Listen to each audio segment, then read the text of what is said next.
कल रात जब हम अपने अपने घरों में सोने की तैयारी कर रहे थे, ठीक उसी वक्त देश की वित्त मंत्री राजधानी नई दिल्ली में प्रेस कॉन्फ्रेंस कर रही थी।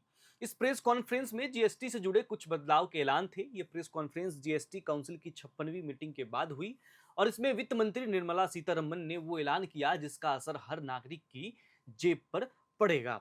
अब तक गुड्स एंड सर्विसेज टैक्स यानी जीएसटी के 4 स्लैब थे, 5%, 12%, 18% और 28%। लेकिन अब सरकार ने इस स्ट्रक्चर को बदलकर सिर्फ 2 स्लैब में कर दिया है, 5% और 18%।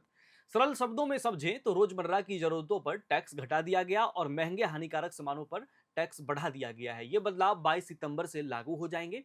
हालांकि तंबाकू वाले प्रोडक्ट्स पर अभी नई दरें लागू नहीं होगी। अब जरा यह समझते हैं कि ये कितना बड़ा फैसला है जो सरकार ने लिया है। तो आपको बता दें कि जीएसटी 2017 में लागू हुआ था, तब से इसमें समय समय पर बदलाव होते रहे, लेकिन 7 साल बाद इसे सबसे बड़ा रिफॉर्म की तरह पेश किया जा रहा है। इसे जीएसटी 2.0 भी कहा जा रहा है। अब ये जान लीजिए कि आम आदमी को राहत कहां से मिलेगी इससे। सबसे पहले रसोई में दूध, रोटी, पराठा, छेना और पनीर ये सब अब जीएसटी फ्री कर दिए गए हैं, यानी घर की थाली में जो रोज के खाने की जरूरत है उस पर अब कोई टैक्स नहीं लगेगा। यह फैसला साफ तौर पर आम जनता को राहत देने वाला है। दूसरा बड़ा फैसला, हेल्थ और लाइफ इंश्योरेंस पर टैक्स खत्म करना। अब तक 18% जीएसटी देना पड़ता था, लेकिन अब वो बोझ हट गया है। इससे मिडिल क्लास परिवारों और बुजुर्गों को बड़ी राहत मिलेगी, क्योंकि भारत जैसे देश में जहां लोग हेल्थ इंश्योरेंस लेने से कतराते हैं, वहां प्रीमियम सस्ता होगा तो लोग इससे जुड़ेंगे भी। तीसरी बड़ी राहत कहां मिली है? वो है दवाओं पर। कैंसर और गंभीर बीमारियों की 33 जरूरी दवाओं को टैक्स फ्री कर दिया गया है। ये वो कदम है जो सीधे सीधे हेल्थ सेक्टर में लोगों की मुश्किलें कम करेगा, क्योंकि इलाज का खर्च भारत में सबसे बड़ी चिंताओं में से एक चिंता रही है। अब चलते हैं घर गाड़ी की तरफ। सीमेंट पर 28% की जगह 18% टैक्स, यानी मकान बनवाने से लेकर मरम्मत कराने तक सबका खर्च घट जाएगा। टीवी, एयर कंडीशनर और फ्रिज ये सब अब 18% स्लैब में आ गए हैं। पहले 28% इन सारे पे लगता था, यानी इलेक्ट्रॉनिक्स खरीदना आसान होगा। गाड़ियों में सबसे बड़ा फायदा छोटी कारों और 350 सीसी तक की मोटरसाइकिलों पर हुआ है।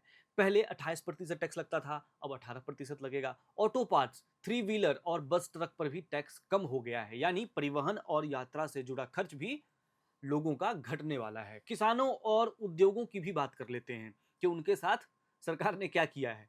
खेती बाड़ी के उपकरण जैसे ट्रैक्टर, हार्वेस्टिंग मशीनें और कंपोस्टिंग मशीनें अब 5% टैक्स स्लैब में आ गई है। पहले यही टैक्स 12% था। 12 तरह के बायोपेस्टिसाइड्स भी 12% से घटाकर 5% कर दिए गए हैं, यानी खेती की लागत कम होगी और किसान खुशहाल होंगे। राहत टेक्सटाइल सेक्टर को भी मिली है। मैनमेड फाइबर पर टैक्स 18% से घटाकर 5% और यार्न पर 12% से घटाकर 5% कर दिया गया है। यह बड़ा कदम है, क्योंकि टेक्सटाइल उद्योग सबसे बड़ा रोजगार देने वाला सेक्टर है। इसके अलावा खाद बनाने वाले इंडस्ट्रीज को भी फायदा मिलने की पूरी उम्मीद है, क्योंकि सल्फ्यूरिक एसिड, नाइट्रिक एसिड और अमोनिया पर टैक्स 18% से घटाकर 5% कर दिया गया है। लेकिन इन सब के बीच लग्जरी और नुकसानदायक सामान वालों के लिए खबर थोड़ा दुखद है भाई।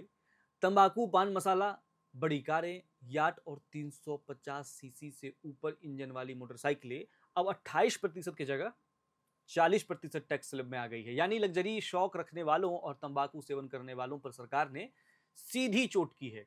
अच्छा होगा नशा कम होगा, लेकिन इसे समझना मुश्किल नहीं है। सरकार एक तरफ आम जनता को राहत देना चाहती है और दूसरी तरफ लग्जरी और हानिकारक सामान से ज्यादा कमाई करना चाहती है। हालांकि फिलहाल तंबाकू पर 40% टैक्स तुरंत लागू नहीं होगा। अभी उस पर 28% टैक्स है और उसके बाद भी टैक्सेस लगते हैं, जो 5% से लेकर 290% तक है। जैसे गुटखा पर 204% और तंबाकू पर 71% तक। ये हिसाब किताब पहले खत्म होगा, उसके बाद 40% वाला नया टैक्स लागू किया जाएगा। अब सरकार की चिंता की बात कर लेते हैं कि क्या चिंता कर रहे हैं सरकार, तो उस पर बात करते हैं। रोजमर्रा के सामान पर टैक्स घटाने से सरकार को शुरुआती नुकसान होगा। एक अनुमान है कि सालाना करीब 85,000 करोड़ रुपए का घाटा हो सकता है सरकार को। लेकिन वित्त मंत्री का दावा है कि टैक्स रेट घटाने की खपत बढ़ेगी, टैक्स चोरी कम होगी और लंबे समय में नुकसान की भरपाई हो जाएगी। साथ ही 40% वाले स्लैब से होने वाली कमाई अलग कमाई होगी। इस ऐलान के बाद प्रधानमंत्री नरेंद्र मोदी का बयान भी सामने आया है। उन्होंने सोशल मीडिया पर लिखा कि जीएसटी काउंसिल का ये फैसला किसानों, एमएसएमईज, मध्यम वर्ग, महिलाओं और युवाओं के लिए फायदेमंद है। ये बदलाव नागरिकों की जिंदगी आसान करेंगे और कारोबार को भी सुलभ बनाएगा। याद रखने वाली बात यह है कि प्रधानमंत्री ने 15 अगस्त को लाल किले से कहा था कि इस साल दिवाली पर बड़ा तोहफा मिलेगा। अब ठीक एक महीने बाद जीएसटी 2.0 का ऐलान हो गया है। स्पष्ट है कि सरकार इसे चुनावी मौसम में एक बड़ा सुधार और जनता को राहत के तौर पर पेश करना चाहती है।